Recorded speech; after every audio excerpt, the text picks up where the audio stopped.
का मान ज्ञात करना है। इधर लिख लेते हैं, क्या ज्ञात करना है, साइन क्या, साइन बी बराबर एक क्या कॉस, कॉस सी बराबर एक क्या टेन बी बराबर, ये तीनों का मान ज्ञात करना है। ये तो पता होगा कि साइन थीटा बराबर लंब बटे कर्ण, यही होगा, सबका यही होगा, लेकिन सी बी है इसके मतलब समझना।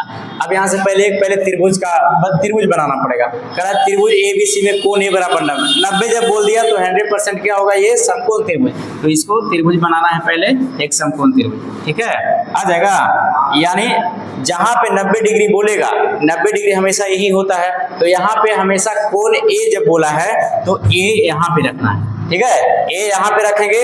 बाकी बी और सी कहीं भी रख सकते हैं, यहाँ भी बी रख सकते हैं, यहाँ भी बी रख सकते हैं, यहाँ भी सी रख सकते हैं, यहाँ भी सी रख सकते हैं, ठीक है, कहीं भी। यानी इसको ए है तो इसको बी रख देते हैं, यहाँ पे क्या रखते हैं, सी रखते हैं। अब यहाँ से क्या करना है, यहाँ तक क्लियर है, त्रिभुज ए बी सी, तो ए बी सी हो गया, कोण ए बराबर 90 डिग्री, तो ये 90 डिग्री का ये सिंबल हो गया कि कोण ए बराबर क्या है 90 डिग्री। उसके बाद करा साइन बी कॉस सी टेन बी का मान ज्ञात करना है। करा ए बी बराबर 12, ए बी बराबर, अब इसमें कोई ना ए बी का मान कहाँ है, ए बी बराबर ही ना है, ए बी बराबर कितना लिख देते हैं 12, ये यहाँ से यहाँ तक इसका मान दिया हुआ है 12, ठीक है। उसके बाद करा है ए सी बराबर ए और सी, ए सी कहाँ है, ए और सी यही ना है, यहाँ कितना लिखना है 5 लिखना है, तो ये 5, यहाँ से यहाँ तक कितना है, ये 5। तुमको मतलब देख के भी नहीं दिखाई दे रहा ना, यहाँ से ए और सी का मान कितना 5, उसका बी और सी, बी और सी का मान कितना 13, तो यहाँ से यहाँ तक के मान कितना आ गया है 13। अब कह रहा है कि कोण बी का मान यानी साइन बी का मान ज्ञात करें, तो बी कहाँ पे है वहां से देखना है, बी यहाँ है,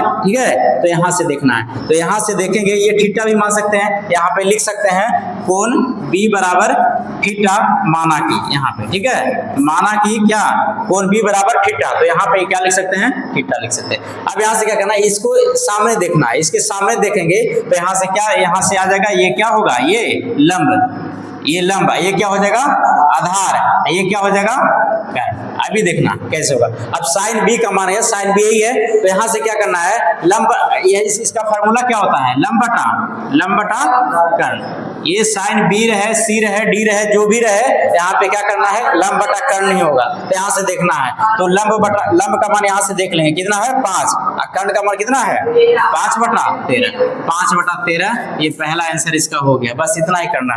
उसके बाद कर रहा है कि cos c, तो c बराबर अभी हम नहीं देखे हैं, b बराबर और कहीं है, तो एक यहाँ पे है, तो b बराबर, यानी इसको भी, इसका फॉर्मूला क्या हो जाएगा, लंब बटा आधार, यही होगा। तो लंब का मान यहाँ से देख लेंगे, लंब का मान यहाँ से कितना है, लंब का मान 5, आधार का मान कितना 12, यानी 5 बटा 12, ये दो का आंसर हो गया। उसके बाद फिर से कह रहा है कि कोण कोस सी का मान ज्ञात करना है, तो सी से देखना हमेशा, सी से, तो सी कहाँ है, यहाँ ना है जी, तो यहाँ से देखेंगे तब ये बिल्कुल चेंज हो जाएगा सब, ठीक है, चेंज होगा तो क्या यहाँ से लिखना है, सब अलग हो जाएगा। अब यहाँ से देखेंगे तो ये क्या हो जाएगा, ये लंब हो जाएगा, ठीक है, ये क्या हो जाएगा लंब, ये क्या हो गया आधार, एक लंब हो गया तो दूसरा ऑटोमेटिक आधार। कर्ण हमेशा फिक्स रहता है, ये कभी नहीं चेंज होता है, ठीक है, कर्ण जैसे है वैसे रहेगा। अब यहाँ से cos थीटा बराबर क्या होता है, यानी cos c बराबर आधार बटे कर्ण, यही ना फॉर्मूला होता है, फॉर्मूला का भी चीज नहीं होगा, ठीक है, c रहे या b रहे, cos c बराबर आधार बटे कर्ण। अब आधार का मान कितना है 5, और कर्ण का मान कितना, यानी 5 बटा 13, ये तीनों का आंसर निकल गया कि नहीं। ऐसा क्वेश्चन रहेगा तो बन जाएगा ना।